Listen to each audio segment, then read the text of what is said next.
han parado a pensar alguna vez que convivimos con millones de microbios? De lo que son capaces de hacer estos bichitos tan pequeños y de la microbiología, la ciencia que estudia todos los microorganismos, hablaremos hoy. Buenas noches, soy María Mian, farmacéutica, y esto es Aracena Salud. Comenzamos.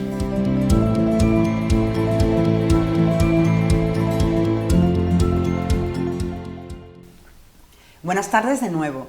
Como les decía, hoy vamos a hablar de un mundo apasionante que para nosotros, para la gente de a pie, se nos queda un poco extraño, porque que nos digan que es un microbio, a lo mejor nos quedamos un poco extrañados. Entonces, para que nos expliquen exactamente esta ciencia que abarca mucho, me consta, y para saber mucho más acerca de las enfermedades que producen, de cómo afecta a nuestra salud, tenemos hoy con nosotros a un microbiólogo que se llama Ismail Zacarías. Eso. Hola, Ismail. Hola. ¿Qué tal? ¿Cómo estás? Muy bien, muchas gracias. Me alegro mucho que estés aquí porque me consta que este hombre está muy ocupado. ¿Es así?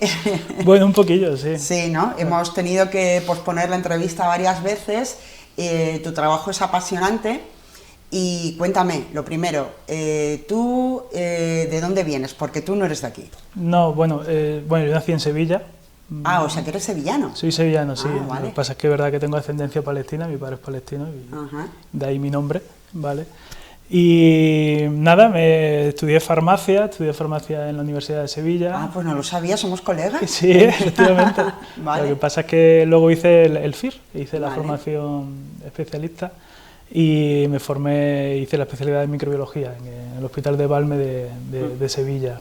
Vale. Terminé la especialidad, pues sería en 2015, si no recuerdo mal, y a partir de ahí, pues bueno, fui enlazando contratos en distintos hospitales, fuera de Andalucía, Canarias, Asturias, Cantabria, hasta que ya me llamaron de Huelva, y luego hace 2019, principio de 2019, me llamaron de Río Tinto, y ahí estoy, ahí me quiero quedar, y por eso acabé en Aracena, que me mudé aquí con mi pareja y ahora tengo 2 niños y vivimos aquí en Aracena. Qué bien, o sea que tú ya vives aquí. Estamos instalados completamente. Eres de Aracena, vives en Aracena. Eso es. Y trabajas en Río Tinto. En Río Tinto, En el hospital de Río Tinto. Eso es. Vale, pues cuéntanos cómo es el trabajo que tú haces. ¿A qué te dedicas? Cuando tú le dices a la gente, soy microbiólogo, y qué raro es eso, ¿no?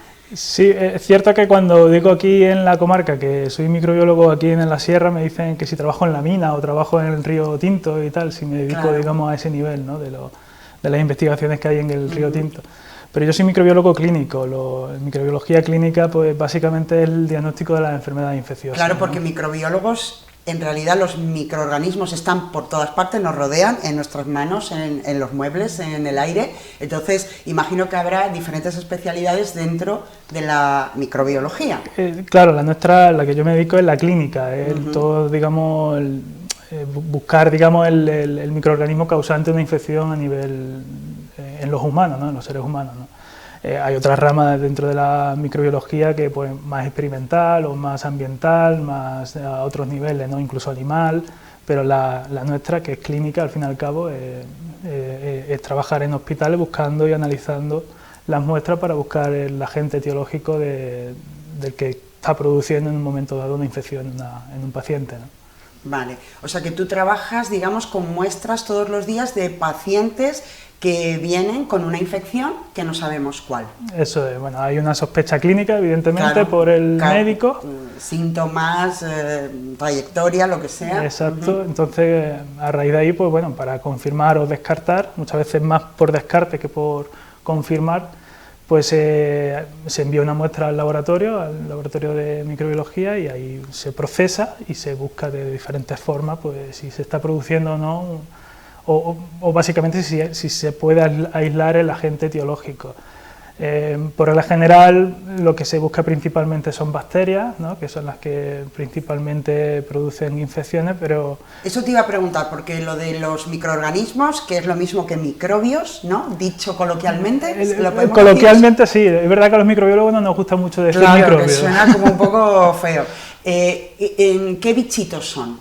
Porque además de bacterias hay más. Sí, bueno, todo lo que es la microbiología clínica pues atañe virus, bacterias, hongos y los que son llamados parásitos, que bueno, que son bien protozoos, amebas, todo tipo de microorganismos que, es decir, se necesitan mirarlo al microscopio para poder... Que son muy chiquititos, tan chiquititos que no los podemos ver a simple vista. Y por eso necesitamos entonces, estamos hablando de muchísima variedad, muchísima cantidad, pues no sé, estoy intentando buscar una similitud, o sea, si nos hacemos un ejemplo con algo que conozcamos, un zoológico, todos los bichitos que hay en un zoológico, aves, mamíferos, reptiles, pues eso es muchísimo más amplio, ¿no? Claro, piensa que cada animal del zoológico tiene un montón de bichitos, millones de microorganismos viviendo comensalmente con ellos, ¿no? ¿Y cómo lo hacéis para clasificar, para saber, porque tan grande nos centramos en... Evidentemente, bueno, no todos los microorganismos producen patología, pero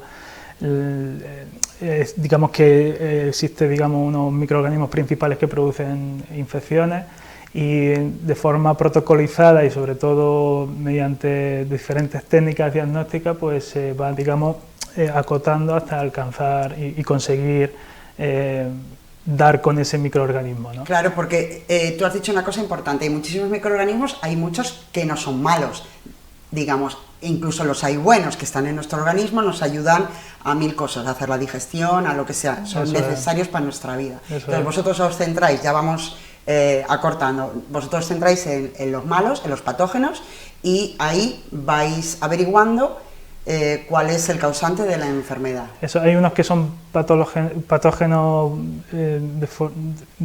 por sí mismos, hay otros que no son patógenos, es decir, que vivimos de forma comensal con ellos, pero debido a diferentes alteraciones hace que se vuelvan, digamos, patógenos, ¿no? Eso también hay que tenerlo en cuenta. Lo que sí es importante saber que, bueno, que nosotros vivimos con ellos, nosotros tenemos una flora, digamos, dentro de nosotros, que muy rica, con millones de... Exacto, que hay que fomentar que exista una diversidad, digamos, dentro de la flora, dentro de nuestro organismo. Y para eso, perdóname, ¿es bueno los probióticos, que ahora están súper de moda? Sí, evidentemente. Ahora se está poniendo en auge, digamos, la investigación con probióticos, porque se ve que, bueno, que ese equilibrio que tenemos y que deberíamos de tener es necesario para que no se den determinadas patologías, ¿no? Está muy asociada a cualquier patología. Es verdad que, bueno, que a nivel de las farmacias podemos encontrar miles y miles de productos que son probióticos, que son los microorganismos en sí mismos, o prebióticos que fomentan el crecimiento de los probióticos, pero no todos son válidos y no todos valen para determinadas patologías, que claro. La publicidad a veces es un poco engañosa, sí, ¿no? Y hay muchas líneas de investigación, se está investigando para confirmar que realmente son útiles en determinadas patologías, y otras veces que se descarta que sean realmente útiles. Lo que sí es cierto es que, bueno, que hay que mantener ese equilibrio, y para ello es tener una dieta equilibrada, con prebióticos, que de forma cotidiana podemos cocinar y tener en casa, que eso hace que todo... Aquí, Ismael, hemos hablado muchas veces de la alimentación. Al final, si se come adecuadamente, de forma variada, y nosotros estamos en un lugar privilegiado en España, en Andalucía, variedad de fruta, verdura, carne, pescado, al final esas son nuestras defensas. Eso es, tener una dieta equilibrada es fundamental para mantener una flora comensal, digamos, idónea, ¿no? Pero es verdad que, bueno, por determinadas causas, pues bueno, llega un momento en que se producen infecciones, y que independientemente de tener esa dieta o por distintos procesos, o pacientes que tengan que entrar o ingresar, que están en larga estancia en el hospital, pues se pueden complicar y desarrollar infecciones que son ajenas a todo esto que estamos hablando, ¿no? Es decir, que se dan porque sí, y ahí es cuando, pues bueno, desde microbiología se analizan las muestras que los clínicos crean pertinentes, y ahí es donde buscamos nosotros principalmente, bueno, de todo tipo, pero principalmente bacterias, que son las que realmente se pueden aislar, y sobre todo para saber a qué antibióticos son sensibles, ¿no? Para luego tratar de forma adecuada. Claro, porque ahí viene la segunda parte. Ya conseguimos el microorganismo causante de la enfermedad, de la patología, ahora hay que tratarlo o hay que combatirlo. Eso es. Con las bacterias lo tenemos relativamente más fácil, vamos a decirlo así, porque son susceptibles de antibióticos, aunque ahora estamos viéndolo, porque yo lo veo en la farmacia, que cada vez hay como un poquito más de resistencia. ¿Qué está pasando con esto? ¿Los antibióticos no funcionan o ya cada vez se necesitan más fuertes, cada vez se necesitan más días? Las bacterias evolucionan a una velocidad increíble. O sea, que no son tontas. Efectivamente. Se adaptan para sobrevivir, igual que nosotros. Eso es. Y luego se comunican entre ellas, digamos que se transmiten... Se lo chivan, se lo chivan. Eso es, son más inteligentes de lo que nosotros creemos, ¿no? Y bueno, el descubrimiento de los antibióticos pues cambió totalmente el paradigma de la medicina, ¿no? Se salvaron millones de vidas gracias al descubrimiento de la penicilina, ¿no? Que fue algo que cambió totalmente la medicina. Su uso, pues bueno, ya digo, fue algo increíble en la medicina, pero claro, su mal uso, digamos, o su exceso de uso ha hecho que, bueno, que esas bacterias principalmente vayan evolucionando y se estén haciendo resistentes al armamento antibioterápico que tenemos, ¿no? Entonces eso hace que, bueno, que se haya convertido prácticamente en una pandemia a día de hoy, lo que se habla de pandemia de la resistencia antibiótica, no solamente de los antibióticos que se han utilizado a nivel humano, sino también a nivel ambiental o a nivel animal. Eso también influye todo, porque todo está interconectado. Vaya, o sea, no solo los que nos tomamos nosotros, sino los que pueden, yo qué sé, cuando se fumiga o cuando se le dan a un animal o cuando al final todo repercute. Eso es, las bacterias, pues bueno, como ya digo, están interrelacionadas y nosotros estamos interrelacionados con el medio ambiente, pues ha hecho que esas bacterias existentes que pueden producir patología humana o incluso animal, pues hace que se estén haciendo resistentes al armamento antibiótico que tenemos. Es cierto que los antibióticos, pues bueno, se quedó un poco estancado su investigación, porque bueno, no rentaba a la industria hacer ese tipo de fármacos, porque no son patologías agudas que no son crónicas, de tal forma que no son muchas veces coste efectivo para la industria, y eso ha hecho que, bueno, que se quedara obsoletos los antibióticos existentes porque las bacterias se han hecho resistentes, ¿no? Vaya tela. Eso es otro programa que podríamos hablar. Sí, se puede hablar. Te digo porque es una pena que no se investigue porque no es rentable económicamente.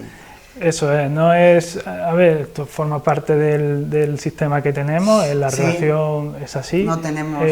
pero bueno, es verdad que eso cambió, sobre todo porque se puso en alerta a esta resistencia a nivel europeo, se vio que hacía falta este tipo de investigaciones, incluso la OMS pues, puso como objetivo pues, financiar y hacer hincapié en que se investigara sobre eso. De hecho, hoy en día están saliendo un nuevo arsenal de antibióticos que se están viendo que están siendo efectivos. Pero ese sería el último paso, o sea, hay que intentar que se optimice el tratamiento mediante... Claro, no llegar a tanto, que no nos queden ya, digamos, balas en la recámara, ¿no?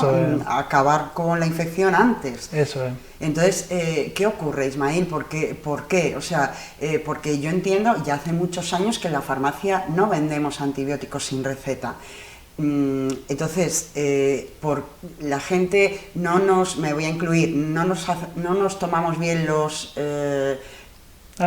tratamientos, nos los tomamos poco, nos olvidamos.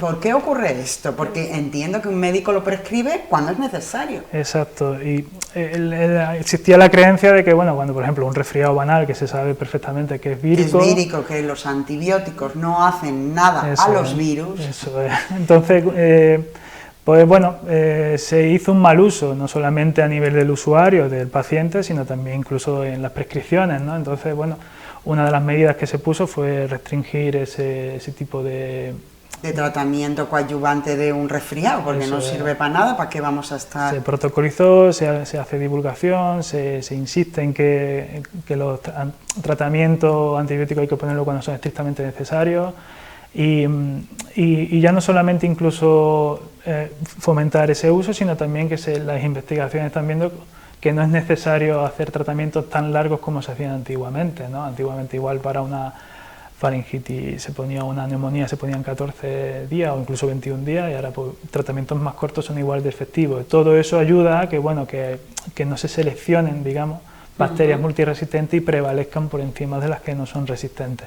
Vale. Todo eso está fomentado, incluso a nivel estatal existe el llamado PRAN, que es un programa de antibioterapia para la resistencia antibiótica, que se está protocolizando, digamos, en todas las comunidades a nivel estatal para optimizar los tratamientos, para que se sigan guías de antibioterapia recomendadas en base a una evidencia que se sabe que optimiza los tratamientos y por ende la resistencia y todo que eso. Sea como mejor funcione en ese momento y para esa concreta persona o enfermedad, eso, ¿no? Sí. Pero vamos a ver, ¿cómo es? Porque las cajas son, digamos, tipo, ¿no? Nosotros no tenemos como en Estados Unidos, por ejemplo, que tú vas y te hacen el tratamiento, tus pastillitas con tu nombre, no. Es una caja que trae 10, 15... 24. Claro. Entonces, claro, si yo me lo tengo que tomar y resulta que me sobran 3, me sobran 2, me sobran 10, me faltan 3, ¿eso cómo lo hacemos? Claro, eso es un hándicap para esto que estamos hablando, ¿no? Si te dicen, te lo tienes que tomar 5 días y me sobran 3 o 4 pastillas que se quedan en casa, se quedan en la recámara, al vecino o a la vecina está resfriado, pues tómate esto que a mí me fue bien. Entonces muchas veces se hace ese tipo de mal uso, ¿no?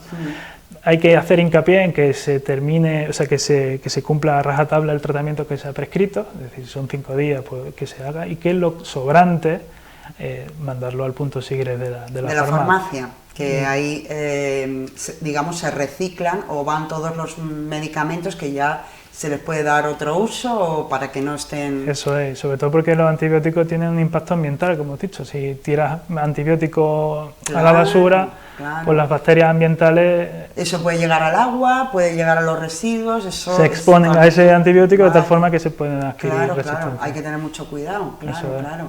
No había pensado yo en eso. La idealidad, pues, como bien dice en Reino Unido o en Estados Unidos, que te ponen el tratamiento únicamente que te han prescrito, ¿no? Lo que pasa es que, claro, si pierdes una de las pastillas, pues igual es un poco complicado, ¿no? Pero eso sería la idealidad. De hecho, esa unidosis se hace en los hospitales, ¿no? En los hospitales donde se da, digamos, a planta únicamente el tratamiento prescrito y no se dan las cajas. Claro, eso para sería lo ideal, pero, y luego confiar en que cada uno en su casa se lo administre y se lo administre bien, eso ya también es...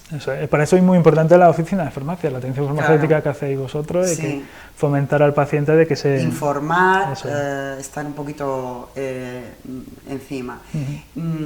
Estoy pensando antes has estado hablando de la pandemia. Tenemos todo reciente, por desgracia, la pandemia que sufrimos en 2020 con lo del COVID. Eso fue un mundo aparte, eso imagino que estaríais muy liados, ¿no? ¿Ibais a trabajar, os vestíais como de astronauta o cómo fue todo eso? Bueno, fue algo que jamás creíamos que fuéramos a vivir algo terrible, así, ¿no? Terrible. Nosotros lo vivimos desde la farmacia de una forma terrible y ya no me quiero pensar en un hospital, bueno, lo veíamos en la tele todos los días, pero vosotros ahí, en el meollo de, digamos, en la investigación, ¿cómo hacíais? Bueno, al principio era mucha incertidumbre, mucho miedo, no sabíamos, no había información. No sabíamos cómo se transmitía, con lo cual todo el mundo muy tapado, con mucha precaución. Claro, sí, nos pilló de nuevo a todo el mundo, ¿no? Y no estábamos preparados, evidentemente. Pues en los laboratorios de microbiología y en nuestro laboratorio de clínico de Río Tinto, pues imagínate, ¿no? La cantidad de muestras que llegaban, no había medios, no había reactivos para hacer las famosas porque PCR. Al principio no había, yo me hago el test, eso no había. Eso cambió totalmente la historia, pero previo a eso, pues bueno, los laboratorios de microbiología principalmente trabajaban a destajo prácticamente, bueno, en unas condiciones bastante dificultosas, pero que bueno, entre todos pudimos conseguir salir adelante y con el esfuerzo evidentemente de todo el mundo, no solamente a nivel de los laboratorios clínicos o de microbiología, sino también la gente de urgencia, los trabajadores de urgencia, los trabajadores de centros de salud, UCI, ahí todo interna, el mundo mano a mano echando el hombro porque no había otra. No solamente para el diagnóstico microbiológico, pero sobre todo para protocolizar, digamos, los tratamientos a nivel hospitalario, de cómo afrontar la infección. Se desconocía realmente qué protocolos eran mejores o cuáles eran los óptimos. La bibliografía que salía, pues bueno, era todo el mundo publicaba o intentaba ayudar, pero también generaba bastante incertidumbre porque no eran estudios realmente muy buenos, digamos, porque eran lo que había. Y esto generó una incertidumbre y, bueno, medicina de guerra prácticamente. Claro. Hubo hospitales que se quedaban sin cama, no se podían aceptar más pacientes, fue atroz, todo el mundo lo sabe y desgraciadamente... ¿Y microbiológicamente ha sido un antes y un después en esto del COVID? ¿Qué os ha pasado factura? ¿Qué cosas hacéis o no hacéis? Bueno, hay cosas que han ido para mejor, porque se han dotado a los laboratorios de mucha infraestructura, que digamos que estaba un poco obsoleta, entonces... para estar medio preparados por si ocurre algo... La capacidad diagnóstica de ese tipo, que en la biología molecular, pues se ha fomentado en los laboratorios, entonces ha entrado, digamos, más técnicas diagnósticas rápidas para el manejo del paciente, pero es cierto que se ha creado, digamos, en la población un poco de necesito saber lo que tengo, aunque sepa que yo estoy bien y tal, entonces todo el mundo necesita saber si tiene el COVID, si tiene la gripe, si tiene otro virus, entonces muchas veces nos olvidamos realmente de la clínica y nos preocupamos más de la prueba en sí. Y entonces eso genera un poco de incertidumbre en la población en general, ¿no? Hay infecciones que convivimos con las infecciones, la amplia mayoría son virales, las vacunas han ido muy bien, de tal forma que el que esté vacunado pues muy probablemente no tenga ningún riesgo de generar o de acabar o generar una infección grave, y eso es lo que, por así decirlo, lo que personalmente no me ha gustado en lo que ha derivado la pandemia, ¿no? El hecho de que todos los pacientes o todos los usuarios o una buena parte de la población necesita saber qué infección tiene, ¿no? Digo en respiratoria banal, me refiero a eso, ¿no? Y eso, bueno, creo que se hace un esfuerzo en diagnosticar eso que no lleva, digamos, no tiene una relevancia clínica muy alta, cuando probablemente haya que destinar el diagnóstico o los esfuerzos en diagnosticar otras infecciones que no se están diagnosticando, ¿no? Vale. o no tanto como se debería, ¿no? O más graves o que ocupan otro peso. O que epidemiológicamente tienen mucha más relevancia, ¿no? Vale. Por ejemplo, y se me ocurre las ETS, ¿no? La enfermedad de transmisión sexual, ¿no? Vale, eso también es un... Sí, es un poco tema tabú porque no se habla de forma cotidiana, porque las ETS, quien tiene una ETS pues genera un tema tabú, y de hecho ahora se están haciendo más esfuerzos en diagnosticar ese tipo de... Bueno, pues si te parece yo te cojo la palabra y para otro programa hablamos de ETS, que es enfermedades de transmisión sexual, ¿vale? Que creo que también sería súper interesante, sí. Porque también ahí hay un montón de bichitos, buenos y malos, y que eso tiene otra serie de consecuencias que son también bastante desagradables. Sí, exacto. Entonces, lo que nos comentabas, quizás hay que hacer hincapié en otros tipos de... Sí, me preguntabas qué ha sido bueno. Lo bueno es que se han dotado de esa tecnología a los laboratorios y creo que ahora se puede aprovechar esa tecnología, y de hecho así se está haciendo, que en diagnosticar otras enfermedades que antiguamente no se diagnosticaban y que tenemos que aprovechar esa dotación para aumentar el diagnóstico de determinadas infecciones que tienen un impacto clínico y epidemiológico bastante alto a nivel de primaria, ¿no? Del usuario de a pie. Vale. Y por eso las ETS yo creo que hay que divulgar de las precauciones que hay que tener, que el VIH está en repunte, otro tipo, la gonorrea, la sífilis, esas están en auge, hay cada vez más casos y muchas de esas se tratan con antibióticos, que un mal uso de los antibióticos están generando que se estén dando infecciones resistentes a los antibióticos que se han utilizado desde Entonces, siempre. a ver, lo que yo te entiendo, si por ejemplo pasamos una época, hace unos años con el VIH, el virus del SIDA,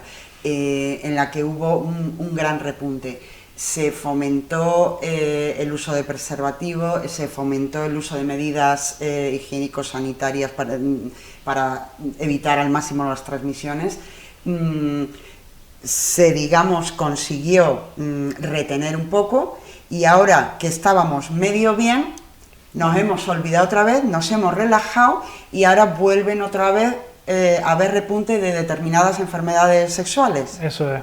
Justo. Vaya. Sobre todo el VIH. Es verdad que el VIH, la infección por el VIH se ha convertido en una enfermedad crónica, los antirretrovirales que han salido pues hace que... Qué bueno que ya no es como antes, afortunadamente, ¿no? Eso es, ya desarrollar SIDA, digamos, tras la infección de VIH ya prácticamente es muy raro, ¿no? Es muy raro. Se convierte en una enfermedad crónica. Entonces, esa pérdida del miedo, digamos, a determinadas infecciones, claro, ha hecho que, bueno, que tengamos menos precauciones de tipo barrera, claro, tipo preservativo, sobre todo en la juventud y demás, ¿no? Entonces, hay un repunte y muchas veces, bueno, pues se dan esas infecciones que muchas veces son silentes, cuando dan la cara, pues ya son, sobre todo en la mujer, que dan enfermedades, digamos, muy graves, que ya llegan al hospital porque después de esa infección silente que tenemos, ¿no? Entonces, por eso te digo que, bueno, diagnosticar precozmente cualquier tipo de infección, y en este caso aún más... Claro, para vosotros es muy importante, eso es. Hay que intentar atajar eso. Eso es. Bueno, pues ya para terminar, Ismail, ¿qué podemos hacer nosotros en cuestión de prevención? Enfermedades de transmisión sexual, hemos visto. Ahora también, yo lo veo desde la farmacia, hay mucho uso de anticonceptivos orales. Entonces, claro, si tomo anticonceptivo oral, pues tengo, digamos, la mala visión a corto plazo de que no me voy a quedar embarazada, pero claro, no te vas a quedar embarazada, pero va a venir un montón de enfermedades de transmisión sexual que yo creo que son muchísimo peor, porque al final el embarazo no es una enfermedad, ¿no? Claro. Entonces, eso por una parte, la prevención, pero en el otro lado, cuando hablábamos de otras enfermedades, ¿qué podemos hacer nosotros para prevenir todo esto que tiene que ver con los microorganismos? Qué difícil. Bueno, prevenir, muchas veces se da la infección porque sí y no se puede prevenir mucho. Pero bueno, evidentemente todo lo que es mantener una dieta saludable, hacer ejercicio, hacer deporte, todo mantenerse sano, evidentemente eso ayuda. Lo que hablábamos antes de la alimentación. Eso es, ayuda a que, bueno, que en caso de que adquieras una infección, pues bueno, no se complique y que no vaya más, ¿no? Las comorbilidades no ayudan a atacar, digamos, la infección, con lo cual, ya te digo, mantener una dieta sana, lo que siempre se recomienda y lo que evidentemente es fundamental en tener en la vida, ¿no? Como objetivo diario, ¿no? Mantener una dieta sana y una vida saludable, ¿no? Claro, porque cuando nos entra, digamos, un microorganismo es mucho más fácil que infecte si nuestro cuerpo, nuestro organismo está débil o está carente de vitaminas, de minerales, de lo que sea, si nosotros tenemos un organismo bien surtido con todas las aportes que nos aportan todos los nutrientes, ¿no? Eso es, sí. Vale. Eso es.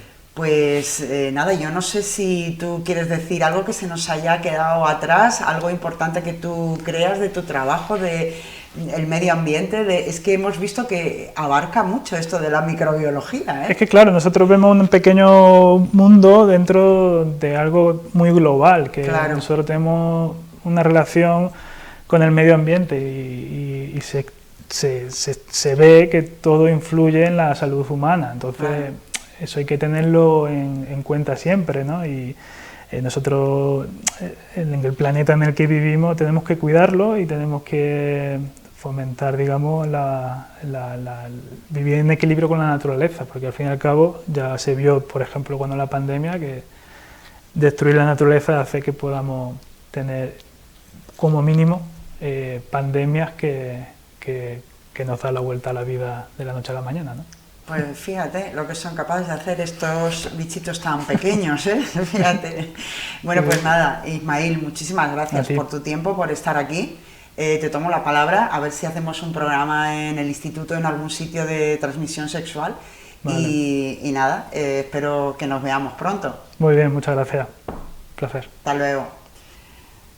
Bueno, pues como hemos visto, hoy ha venido a hablarnos en Aracena Salud nuestro microbiólogo Ismail Zacarías. Nos ha hablado de los microorganismos y de la repercusión tan grande que tienen en nuestra vida. Abarcan un número inmenso, son millones y millones. Hemos visto que están en todas partes y por todas partes, en el medio ambiente, en los animales, en nuestro organismo, son necesarios para nuestra vida, pero también son capaces de causarnos enfermedades que nos pueden quitar la vida. También nos ha hablado y nos ha hecho especial hincapié de la importancia que tiene la prevención de las ETS, de las enfermedades de transmisión sexual y de la resistencia a antibióticos. Tomar muy bien el tratamiento prescrito por nuestro médico, tanto en días como en cantidad exacta de los antibióticos que nos prescriban. Esperamos que toda esta información haya sido de su interés. Ya saben que pueden preguntarnos cualquier duda que tengan de salud en los teléfonos que aparecen en sus pantallas y también proponernos algún tema de salud para que en el futuro lo tratemos aquí, en Aracena Salud. Gracias, como siempre, a todos por su tiempo y su atención. Y ya solo me queda decirles que les espero muy pronto en un nuevo programa de Aracena Salud. Ya saben, hasta entonces, cuídense.